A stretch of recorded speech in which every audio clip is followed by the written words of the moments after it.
ازيكم عاملين ايه؟ يا رب تكونوا بخير. الفيديو ده بيتكلم عن موضة السنة دي. لو انت لسه ما نزلتيش تشتري هدوم احمدي ربنا ان انت شفتي الفيديو ده، تمام؟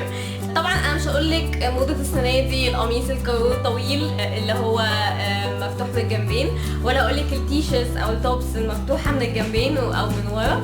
وطبعا يعني نو نيد ان انا اقول لكم عن القميص الكارو الاحمر اللي يعني انتشار السنين وكسر الدنيا. طبعا لا، ما تجيبيش الكلام ده خالص. انا هحكي لك قصه الموضوع ده ليه بيتباع كتير، تمام؟ التيشيرتس الطويله اللي هي مفتوحه من الجنبين كانت ظهرت اخر صيف السنه اللي فاتت، كانت بتتباع في برشكا بولمبير، وساعتها كلنا نزلنا اشتريناهم في اول ما نزلوا ولبسناهم كتير ويعني هرسناهم في 100 فيلم قبل كده.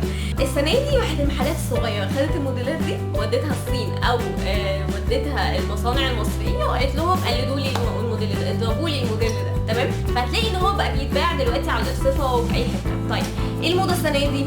الموضه السنه دي البوهو ستايل او البوهيميان ستايل، شبه اللي انا لابساه كده، تمام؟ بس مش ضروري يكون باترن برضه، ممكن حاجات بوهو ستايل. يعني بصي انت ممكن بصي خشي على جوجل ايمجز واكتبي سيرش بوهو ستايل او بوهيميان ستايل، هتلاقي كل الصور الجايد اللي انت تقدري تشتري زيهم.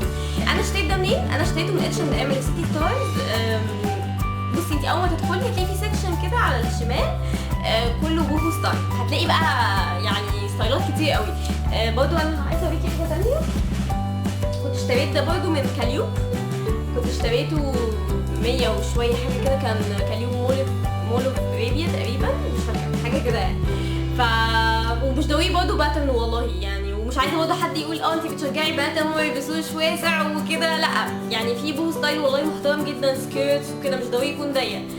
حتى هتلاقوا ان المحلات الصغيره من غير ما تحسوا بتبيع الاكسسوارز بتاع البوهو ستايل بتاعت البوهيميان ستايل. يعني هتلاقوا مثلا يعني ده مثلا كنت جايباه من 2 ويكس من سيتي سنتر، من محل بتاع 2 جنيه ونص. مثلا في بصي في صنادل زي دي منكوشه، عارفين الاكسسوارز اللي فيها خيوط بوم ستايل. فبالتالي هو ده الموضه السنه دي البوم ستايل، ويا رب اكون افدتكم في الفيديو ده. شكرا.